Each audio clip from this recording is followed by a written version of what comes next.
పెరుగుతున్న అల్పపీడనం వారం రోజుల్లో భారీ వర్షాలు. తుఫాన్ అయితే స్టార్ట్ అయిందని చెప్పుకోవచ్చు. నైరుతి బంగాళాఖాతాన్ని ఆనుకొని శ్రీలంక పరిసర ప్రాంతాల్లో అల్పపీడనం కొనసాగుతూ ఉంది.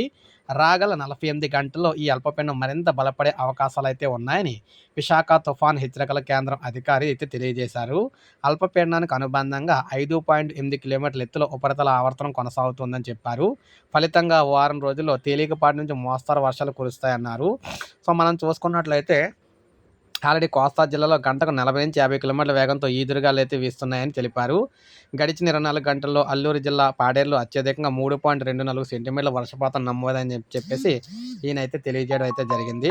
ఇలా మనకి వారం రోజుల పాటు ఏపీలో దాదాపు మనం చూసుకున్నట్లయితే మొత్తంగా ఇక్కడ 15వ తారీఖు వరకు కూడా 15, 16వ తారీఖు వరకు కూడా ఏపీ వ్యాప్తంగా భారీ అంటే అల్పపీడన ప్రభావంతో భారీ వర్షాలు అయితే ఉంటాయని చెప్పేసి వాతావరణ శాఖ తెలియజేసింది.